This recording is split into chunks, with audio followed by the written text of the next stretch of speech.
Well, thank you all for being here with me today. Another episode of A Legacy of Love, Un Legado de Amor. And I have a very precious lady with me. She has an amazing story. Her name is Darla Ridilla. Thank you for being here today. Thank you so much for having me. I'm so excited to be here. Wonderful. Well, the audience might be saying, well, what is it that we're going to be sharing today? Well, first of all, I would love to know more about you, what you do, uh, hobbies, or what you a little bit about yourself. Yeah, so I am a certified somatic trauma informed coach. And what that means is somatics is the body and the nervous system. So I've been trained in how to know our body sensations, how the nervous system reacts to trauma, and how we release that. And I use that my focus is women, but I will do one-on-ones with men or women. And I help, we'll focus on women today because that's kind of my passion. But I help other women to overcome trauma and narcissistic abuse. We work through it. And instead of just rehashing everything that ever happened to them, we focus on a moment in time based on a body sensation they're having during that particular session. So, Oh, yeah. well, that's very, very interesting. hmm Very interesting to know more, about the subject. hmm And are people very much open to this kind of an option, as a therapy? I would say it's a form of a therapy. It is. Yes, people are open because it's a little bit different. And I have found personally, I am also a survivor of narcissistic abuse as well. And I have found it to be so much more effective because when I'm having an anxiety attack or when I'm having something in the moment, I can connect it to childhood and get that gives me an opportunity to kind of sit in that discomfort for a little bit, but process that emotion, bring it forward so I can heal it. Think of it like when you the old time records where the needle would get caught in the track. It's kind of the same thing. And so then when you focus on healing it through body sensations, you're getting that needle out of the track and moving on past it. Huh. Okay. Could you share, you mentioned just a minute ago what you went through, the kind of relationship. Um, how was that? How long were you in it? A little bit more about it. And thank you. Actually, I really appreciate you wanting to talk about this, because it really not only helps us if there's something still that needs to be healed, it also empowers us and it allows other people to also recognize those red flags. Absolutely. So 20 years ago, I met a man who was very charming, very attentive. My marriage at that time was in trouble, though I didn't realize it till after the fact. And so they are often, narcissistic people are actually very intelligent and intuitive and can sense, oh, this person has a need or a void. And I'm going to become what they want, not who I am, but what they want to see, and I'm going to fill that void. And so, I grew up in a home where I did not have good role models. I had never had a healthy relationship with anyone. And so when this person came in, and it's a form of love bombing, and this is a very common tactic where he showered all of this attention on me I wasn't getting in previous relationships, gifts, nice dinners, just totally charming, everything I ever thought I wanted. And I thought the white knight had arrived. And then there's this kind of process that goes through the relationship where they start to devalue you after they hook you and get you to fall in love with them, and you literally are addicted to them. They'll start to kind of dismiss you a little bit, pay less attention to you, maybe make disparaging remarks. And then that kind of goes to what's called the discard. And it doesn't necessarily mean the relationship's going to end. They could, in some other instances, they disappear for days. Mine, he would go silent for hours on the phone. I couldn't reach him, or he'd give me the silent treatment, or just kind of ignore me. But the problem is the longer you're in that abusive relationship, the quicker that cycle it kind of returns, goes from love bombing to discard. It gets faster and faster and faster. Wow, and it seems to be more like I understand you perfectly the way you described it, and it brought me to memories in the past of what I went through. And a lot of people don't like to talk about that. And you're right, they tend to, very charming. They want to very much of a pleaser. And you're stunned because you really don't, I really was not expecting such a man to step into my life. And when that happens, and then when all the other starts changing of them dismissing, ignoring, hours without hearing, all of a sudden then you hear back, you definitely know that there's something wrong, but somehow you want to continue. I don't know if it's forcing or trying to make it work, but you fall into that cycle, that vicious, unhealthy cycle of, in a way, trying to blame yourself that maybe you did something wrong, or that's what they want you to believe. But you're actually right. And I'm grateful, thankful that I actually ended up sitting down one day and taking therapy. I really knew that I needed that in order to be my best version and to recognize that it was a very vicious cycle. And most likely, if you don't see that and you end that relationship, you will definitely uh, somehow you attract those relationships again, and it becomes another relationship very similar to that one. How, why, I don't know, but after taking therapy, I realized that. And I know that there has to be ladies right now that are listening to this and they're like, wow, Darla really describes something that I'm facing. Or Analee describes something. This is very real. Well, what other things or flags could you come up with or share? But not only that, but how were you able to realize that this wasn't a healthy relationship and you definitely deserved way better than that?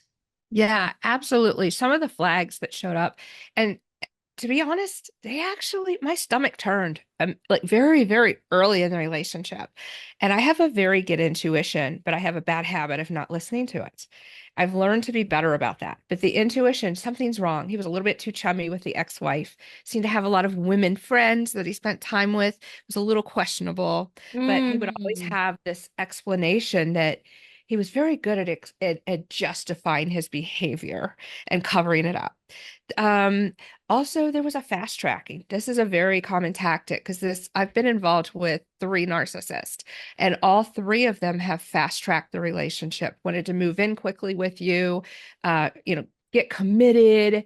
And basically, with him, that financially abused me as well because I lost all my money in the process. mm, Um, I think the biggest thing as far as red flags is how do you feel around this person? How do you feel about them? How do you feel about yourself when you're in their presence?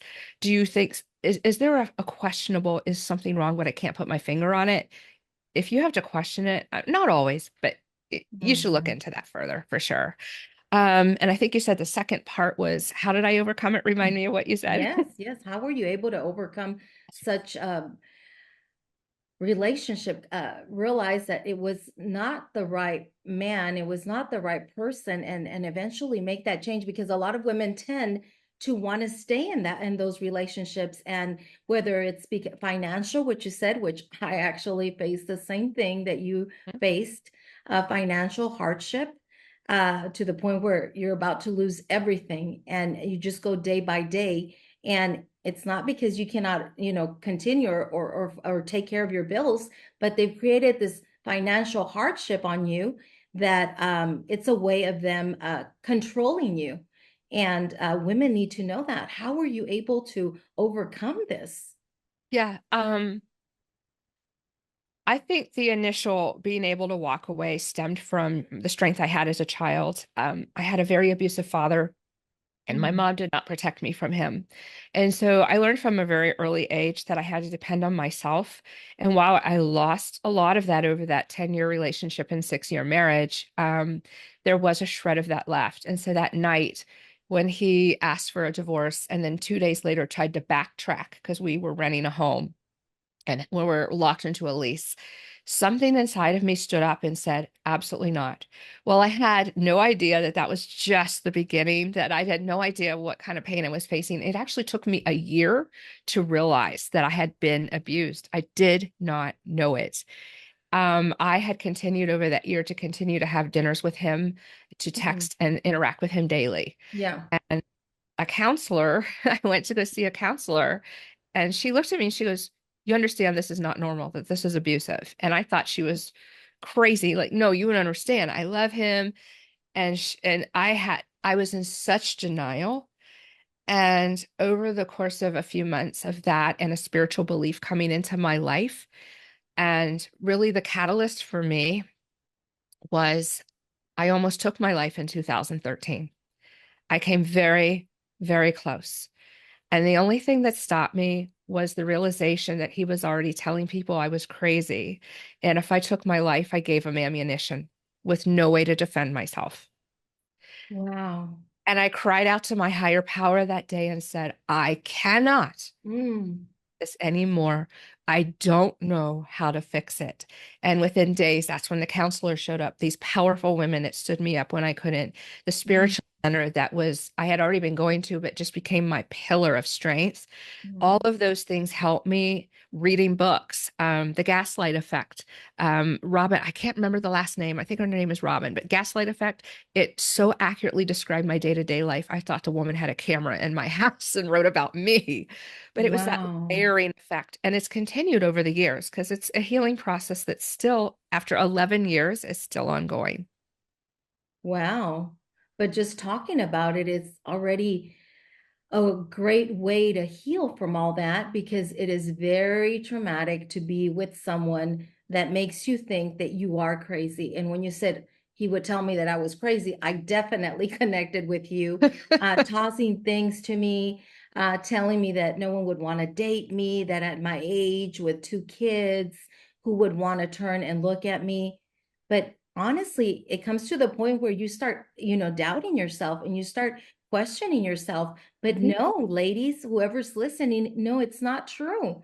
As Darla and other women, myself, whoever, you all deserve the very best. You all are beautiful and you have just so many things to offer, but it's better off to wait for the right person to come. Or maybe, in my case, I even thought that maybe it's going to be funny what I'm about to say, but maybe my place is to stay alone and eventually become a nun.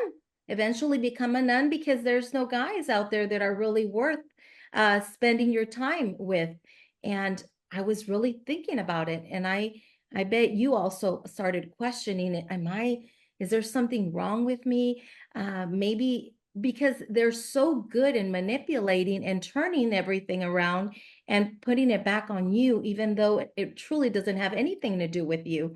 It has to do with their past. It has to do with the way they were brought up, their family, and somehow they want to continue that pattern. But it's up to you. After you decided and you took that step, I bet it was not easy. I Mm-mm. bet you had so many challenges ahead of you. But I also could guarantee that you were in such a better place emotionally, psychologically, and so many other ways that this is really worth it. Um, what would you tell ladies that, that they're still wanting to take that step, but they're still not? Maybe financially they're struggling, maybe they're still afraid, or maybe they're still confused, blaming themselves because they're good at that. They're good at blaming you for everything. What would you tell them? Absolutely, they're good. And I would say, because all of those things I faced, all of those challenges, I didn't have a penny to my name. I had handed over every penny of my savings under a fake claim of we're investing in real estate. I I I would say your peace is worth everything. I seem to have a knack at manifesting things and trust in my higher power. And I will say that I walked. I sold my motorcycle to pay the first month's rent. I had nothing. I didn't have a job. I was in total trust with the universe. I registered with a temp agency, and I will tell you during those first 3 months in year that days before a bill or rent was due, I would get a call from a temp agency, and Wow. I literally paid my bills on time the whole time, the whole year. But I mean, I did have to make some difficult decisions. I did file Mm. for bankruptcy the following year because I had taken on so much debt during that relationship. And to me, my divorce, my peace was more important than getting in a court fight. But what I would say to these ladies is that, first of all, I want you to realize that your peace can't be bought. Yes, you're going to be up for some hard times emotionally, maybe even financially. If there are local resources like a shelter you can go to if you're financially in trouble, please seek that out. Ask for friends. First of all, tell friends, tell family members, because I was actually told that I was not allowed to speak of our relationship outside of the house. I was forbidden, literally like a child. Don't, don't don't be bullied like that. Speak out, get help. And even if it means you have to walk out with the clothes on your back and you are on the streets, that is so far better. Because I will tell you that the long-term side effects of narcissistic abuse are either serious health problems, cancer, heart disease, suicide.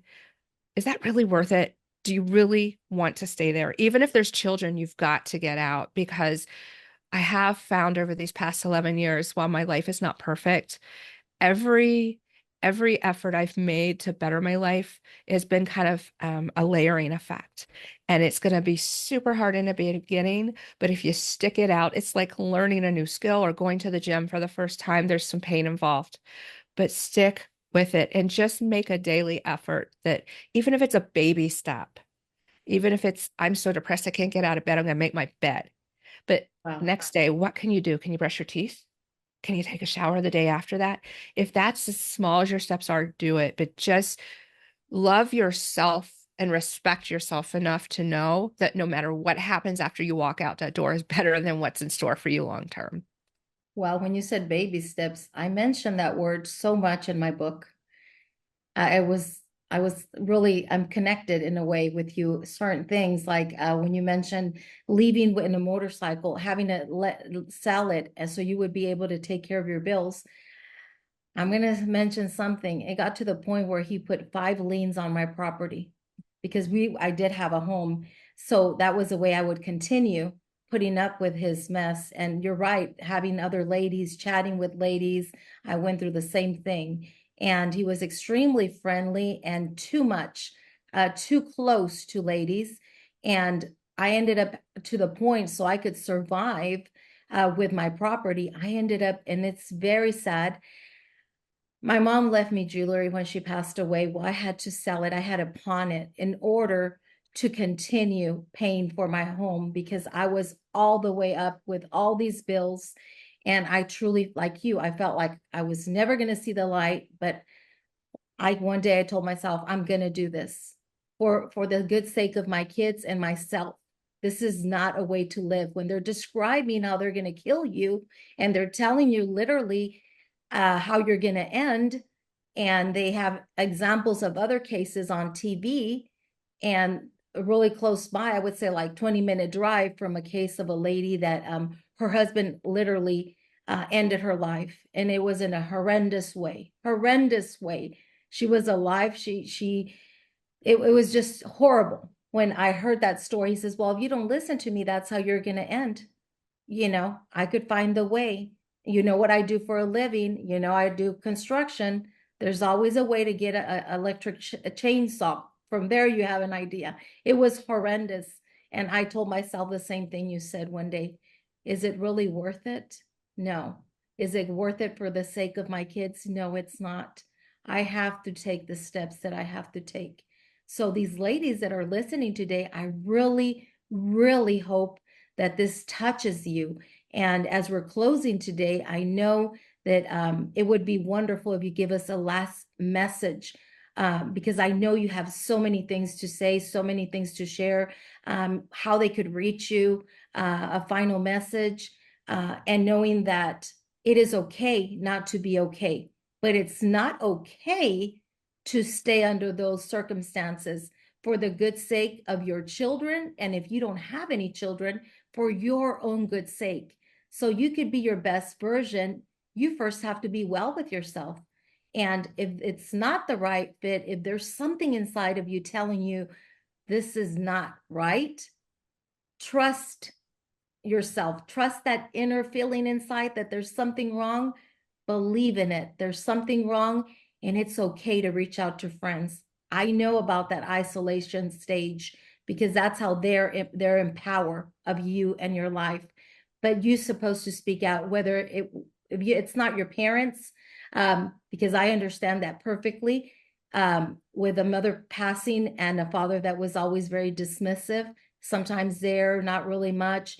I definitely am able to connect with you in that I was on my own.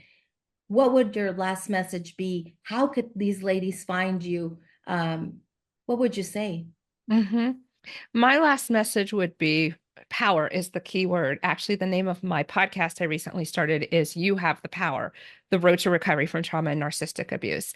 And I think the key to that is because I didn't have power, but I didn't believe I deserved to have the power. So I think that's the root of it is first of all, get to know who you are, do small things for yourself.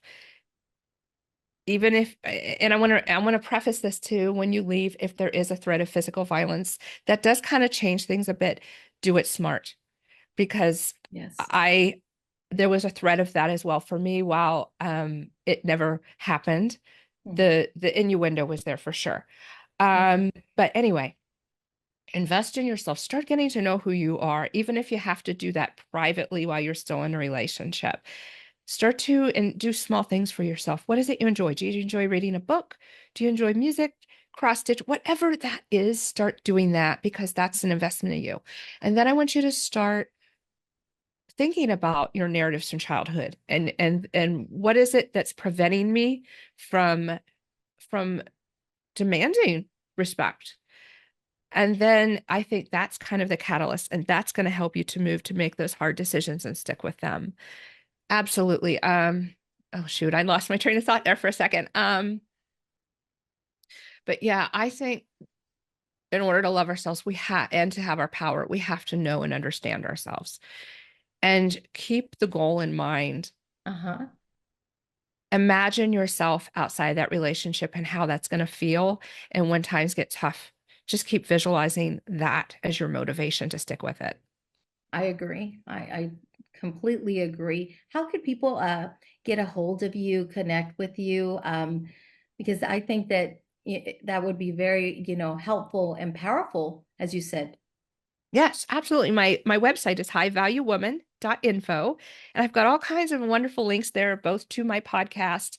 Also, I do a free support group on Tuesday evenings. That's for women only, but I do one-on-ones as well. You can schedule a one-on-one with me, men or women, and that's specifically for trauma or narcissistic abuse. All the links to all my social media sites are there. That's the quickest and easiest way to get a hold of me and check out what I've got for you. Wow. Well, thank you so much because I really felt so connected with you today. And I know that there's a lot of women out there that are in the same shoes. But as we said, we both agreed on that.